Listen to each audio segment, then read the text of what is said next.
এদিক ওদিক ঘোরাফেরা করতেছি, ঘোরাফেরা না করে জান্নাতের বাগান মাহফিলে এসে বসে পড়ি ইনশাআল্লাহ। ইনশাআল্লাহ এই মুহূর্তে আপনাদের সামনে কোরআন ও হাদিস থেকে জ্ঞান গর্বপূর্ণ আলোচনা করবেন হাফেজ মাওলানা গোলাম মুস্তাফা বিন নাসির। হাফেজ মাওলানা গোলাম মুস্তাফা বিন নাসির। আমি হযরতকে কোরআন ও হাদিস থেকে আলোচনা করার জন্য বিশেষভাবে অনুরোধ করছি। আসসালামু আলাইকুম ওয়া রাহমাতুল্লাহি ওয়া বারাকাতুহু।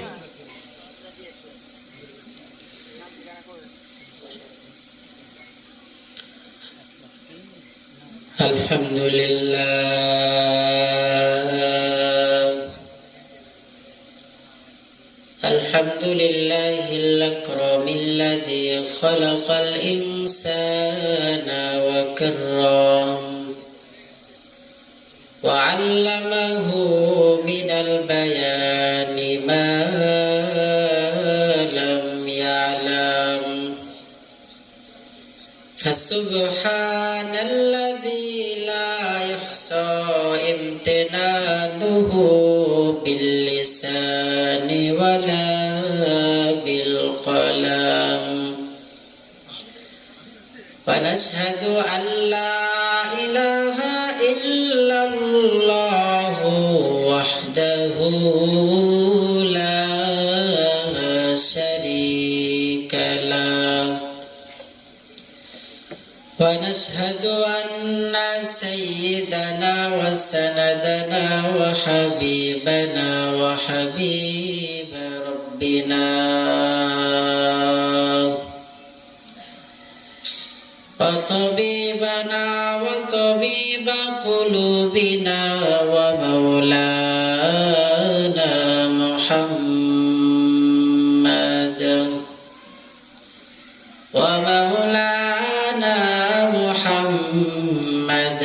عبده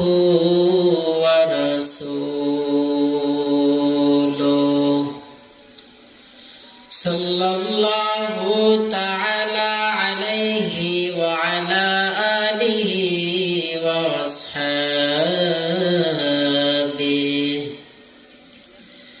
وأصحابه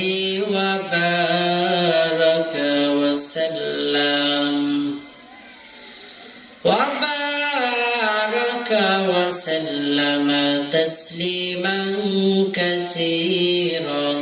كثيرا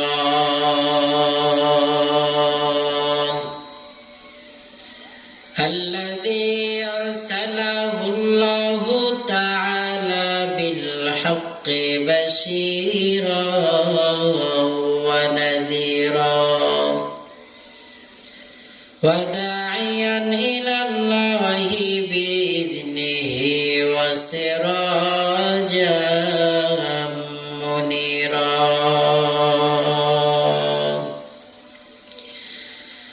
أما بعد فأعوذ بالله من الشيطان الرجيم بسم الله الرحمن الرحيم يا أيها الذين آمنوا اتقوا الله وكونوا مع الصادقين وقال النبي صلى الله تعالى عليه وسلم الصلاة معراج المؤمن أو كما قال النبي عليه الصلاة والسلام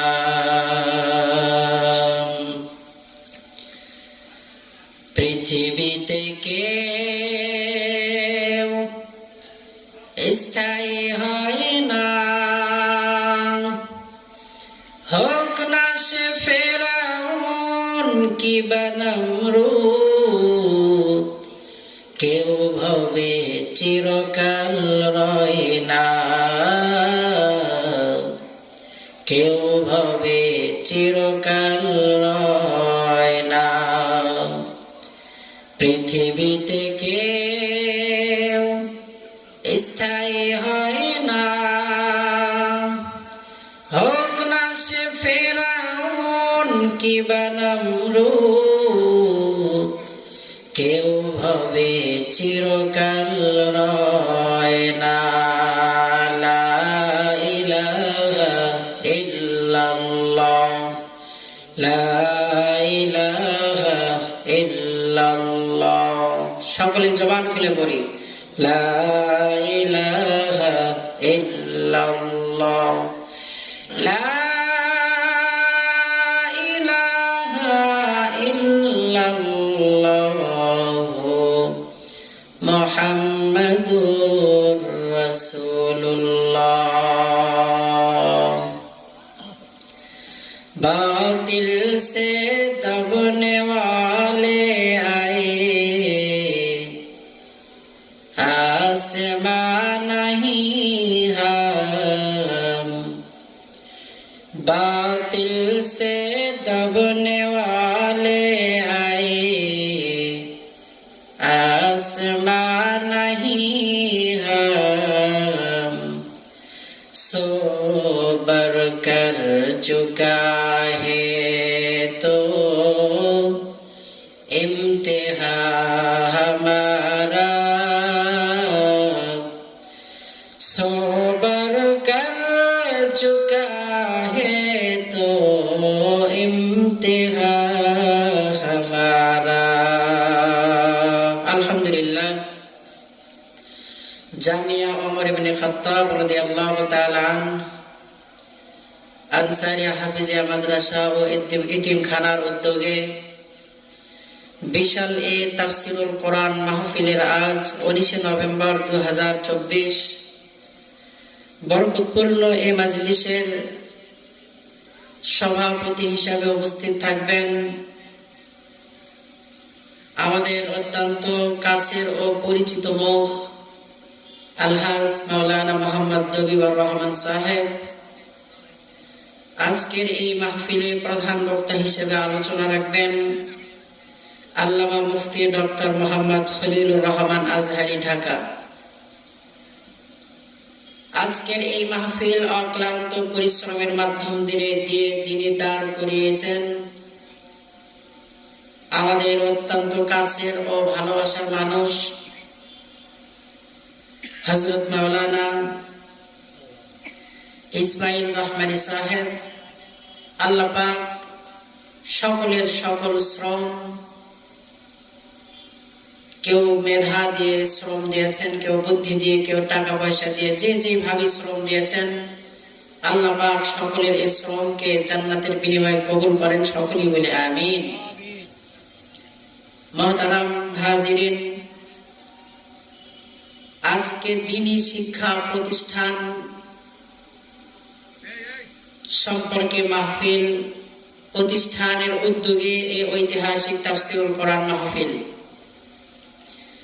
আসলে ওয়াজ মাহফিল, দাওয়াত ও তাবলীগ, জিহাদ, পীর মাশায়েখ, মুবাল্লিগ, মুজাহিদ এসব কিছুর মারকাজ হলো দ্বীনি শিক্ষা প্রতিষ্ঠান, মাদ্রাসা।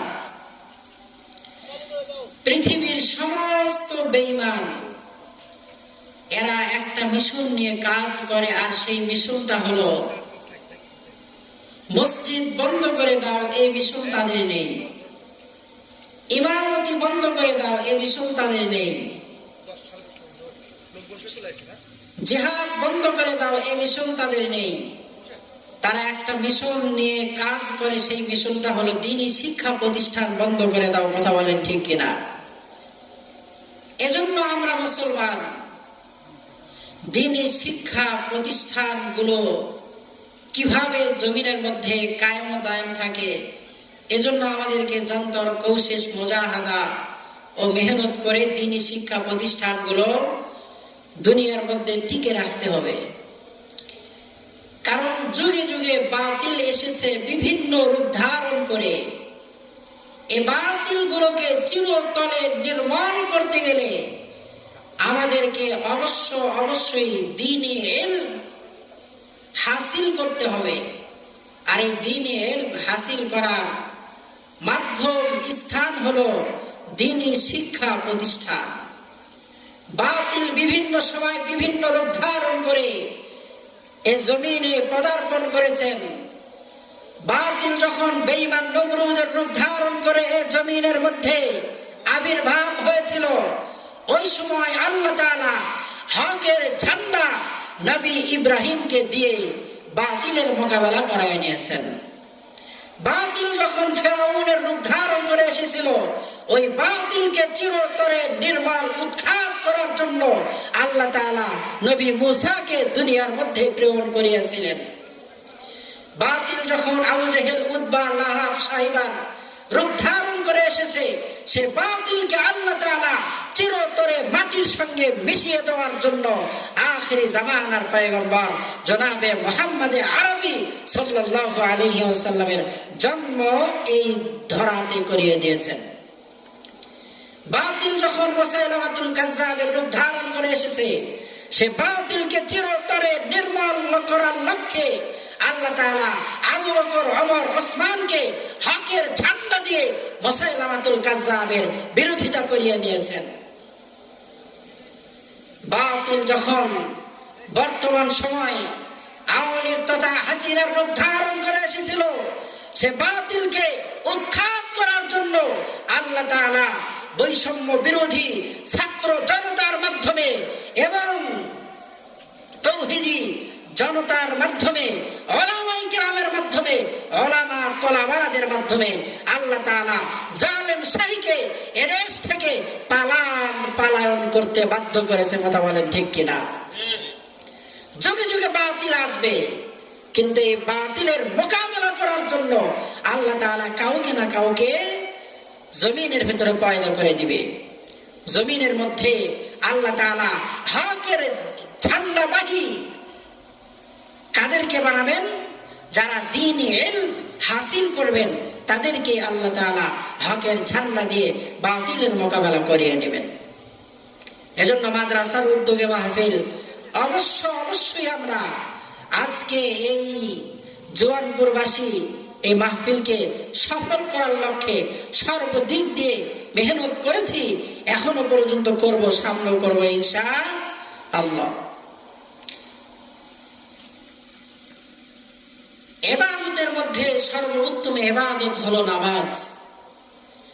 রাসূল আকরাম সাল্লাল্লাহু আলাইহি ওয়াসাল্লাম বলেন, আল্লাহ পাক আর বান্দার মাঝে বন্ধন ঠিক রাখার মাধ্যম হলো নামাজ।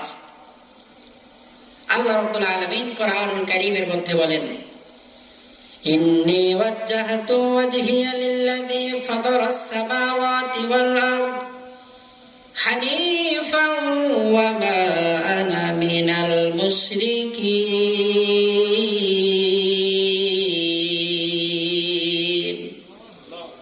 নিশ্চয় আমি আমার মুখ ঘুরিয়ে দিলাম কার দিকে? ফাতারাস সামাওয়াতি ওয়াল আরদ, যিনি আসমান ও জমিনের স্রষ্টা। নামাজের একটা অর্থ হলো আল্লাহ পাকের নৈকট্য লাভ করা, আল্লাহ পাকের কাছাকাছি যাওয়া। আল্লাহর নবী, বিশ্ব নবী, রাহমাতুল লিল আলামিন সাহাবায়ে কেরামদেরকে বললেন, সাহাবারা তোমরা কি জানো মানুষ কখন আল্লাহ পাকের একেবারে নিকটবর্তী চলে যায়? সাহাবায়ে কেরাম আরজ করলেন, ও আল্লাহর নবী, আমরা তো জানি না, আমাদেরকে জানিয়ে দেন। আল্লাহ পাকের রাসূল জানিয়ে দিলেন, সাহাবারা মানুষগুলো যখন নামাজের মধ্যে আল্লাহ পাকের কুদরতি কদমে সিজদায় লুটিয়ে পড়ে তথা সিজদা দেয়, আল্লাহ তাআলার এতই নিকটবর্তী হয়ে যায় বান্দাগুলো। ও আমার সাহাবারা শুনে রাখো, ওই সময় বান্দার আল্লাহ তাআলার মাঝে এক বিন্দু পরিমাণ জায়গা ফাঁকা থাকে না। আল্লাহর হাবিব হাদিসে মুবারকার মধ্যে বর্ণনা করেন, আসসালাতু ইমাদুদ্দিন, মান আকামাহা ফাকাদ আকামাদ্দিন ওয়া মান তারাকাহা ফাকাদ হাদামাদ্দিন আই হালামাদ্দিন। নামাজ হলো দ্বীনের স্তম্ভ, খুঁটি। যেই ব্যক্তি নামাজকে ছেড়ে দিল, ওই ব্যক্তি দ্বীনকে চিরতরে ধ্বংস করে দিল। দ্বীনকে কোনো সময় ধ্বংস করা যাবে না, কারণ আল্লাহ পাক রব্বুল আলামিন যত নবী রাসূলদেরকে জগতের মধ্যে পাঠিয়েছেন, সমস্ত নবী রাসূলদের একটাই মিশন ছিল, আল্লাহ ভোলা মানুষদেরকে কিভাবে জাহান্নামের রাস্তা থেকে জান্নাতের মেহমান বানাবে। আল্লাহর পয়গম্বর উম্মতদেরকে জাহান্নামের আগুন থেকে বাঁচানোর জন্য আল্লাহ পাকের দরবারে কান্না করেছেন। মা আমিনা বর্ণনা করেন, আমার পয়গম্বর যেদিন দুনিয়াতে আসলেন সুবহে সাদিকের সময়, আমার পয়গম্বরের জন্ম হবে অর্ধরাত পার হয়ে যাওয়ার পরে আমি লক্ষ্য করে দেখি আমার ঘরের ভিতরে কে যেন নূরের মশাল নিয়ে ঢোকে। আমি জিজ্ঞাসা করলাম, তুমি কে, আর আমার ঘরের ভিতরে নূরের মশাল নিয়ে কেন প্রবেশ করলে? সঙ্গে সঙ্গে হাওয়া আলাইহিস সালাম ডাক দিয়ে বলে, মা আমিনা, আজকে আমার যত সন্তান দুনিয়াতে এসেছে,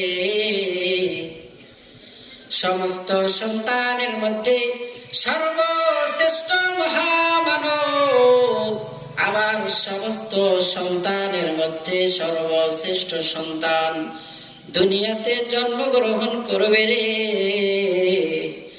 এই জন্য আমি মা হাওয়া আর ওই জান্নাতের ভেতরে থাকতে পারি নাই, আমি আমার সন্তানকে দেখার জন্য এখানে তোমার ঘরে তাশরিফ এনেছি।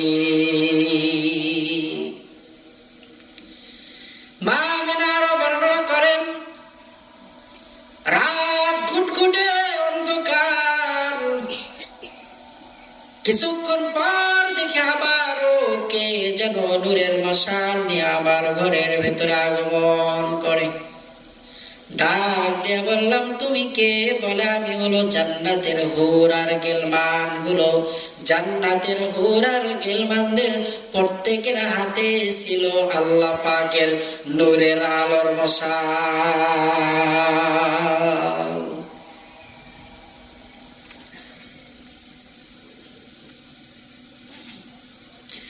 আমার ভাইরা, আল্লাহ পাকের রাসূল সুবহি সাদিকের সময় দুনিয়াতে আসলেন।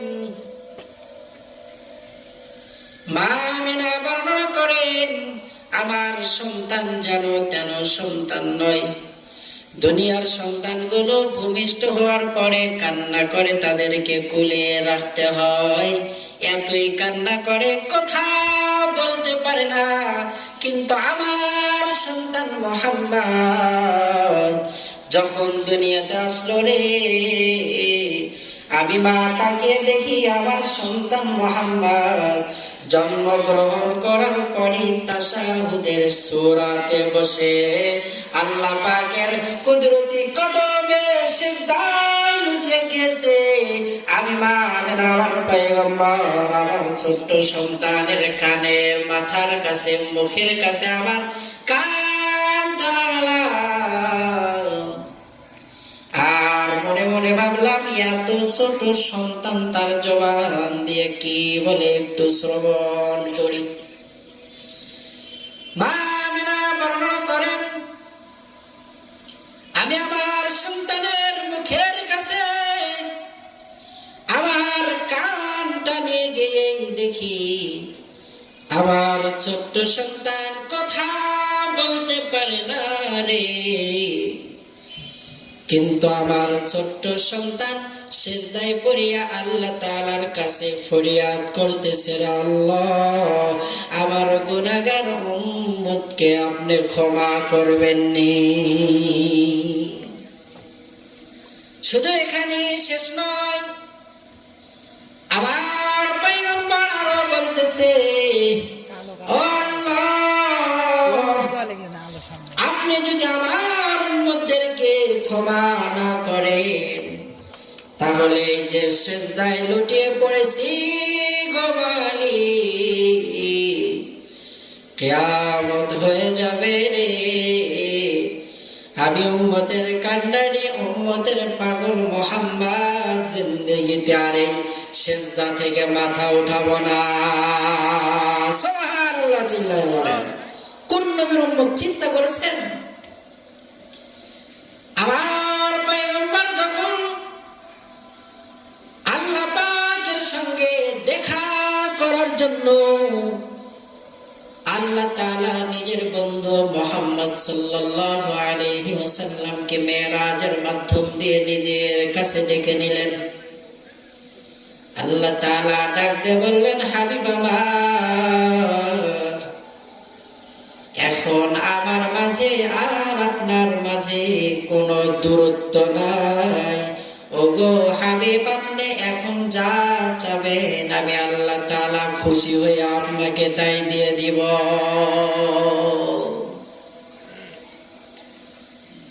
আল্লাহর হাবিব ডাক দিয়ে বললেন, আল্লাহ আমি আপনার কাছে কিছুই চাই না, একটা কথার ওয়াদা নিতে চাই গো মালিক, আপনি ওয়াদা দেন আমার গুনাহগার উম্মতকে আপনি মাফ করবেন নি আর জান্নাত দিবেন নি। আল্লাহ তাআলা সঙ্গে সঙ্গে জানিয়ে দিলেন, হাবিব আমার, আপনি এত চিন্তিত কেন আর এত পেরেশান হয়েছেন কেন হাবিব আমার?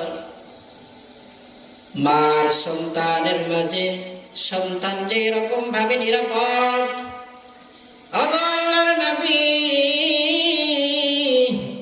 আমার হাবিব আপনাকে কথা দিলাম, আমার মাঝে আর আপনি নবীর মাঝে আপনার গুনাহগার উম্মত একই রকম নিরাপদ।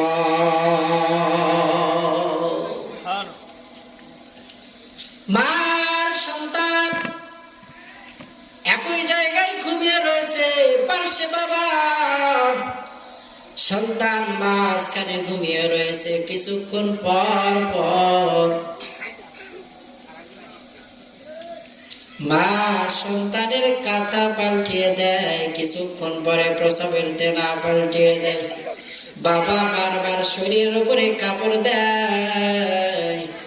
তার মানে সন্তান একেবারেই নিরাপদ। কথা বলেন ঠিক কিনা? আল্লাহ জানিয়ে দিলেন, হাবিব আপনার আমার মাঝে আপনার গুনাহগার উম্মত এর চাইতেও বড় নিরাপদ। আল্লাহর পয়গম্বর কান্না করেন, আল্লাহ তাআলা জানিয়ে দিলেন, হাবিব আমার, লিমানিল মুলকুল ইয়াউম লিল্লাহিল ওয়াহিদিল কাহ্হার। ওই হাসরের ময়দানের মালিক আমি আল্লাহ, আর ওই হাসরের ময়দানের বাদশাহী আপনি মুহাম্মাদের।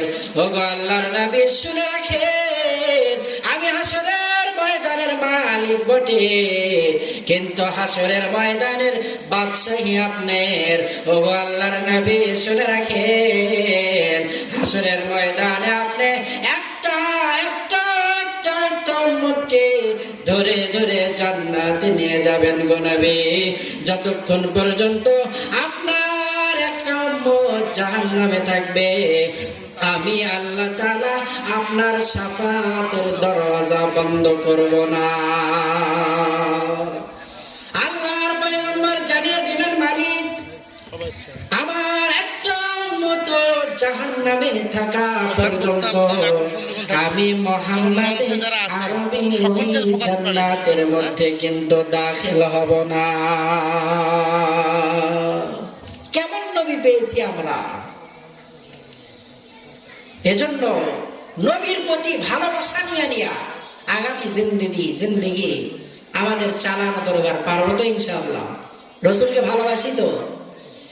হে রাসূল তোমায় ভালোবাসি অন্তরে শুধুই মুখে না, জান্নাতের আশায় নয় হে রাসূল, জাহান্নাম কেউ ডরি না। তোমায় পাওয়ার আশায়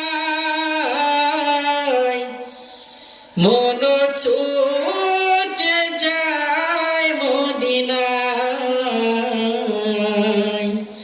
এ আশিকে দিদার দাও না, আর দূরে থাকিও না। হে রাসূল তোমায় ভালোবাসি অন্তরে শুধুই মুখে না, জান্নাতের আশায় নয় হে রাসূল, জাহান্নাম কেউ ডরি না। আল্লাহ পাক আমাদেরকে রাসূল আকরাম সাল্লাল্লাহু আলাইহি ওয়াসাল্লামের ভালোবাসা, ইশক, মহব্বত নিয়ে আগামী জিন্দেগি চলার মতো তৌফিক দান করেন। ওয়া মা তৌফিকি ইল্লা বিল্লাহ। আসসালামু আলাইকুম ওয়া রাহমাতুল্লাহি ওয়া বারাকাতুহু।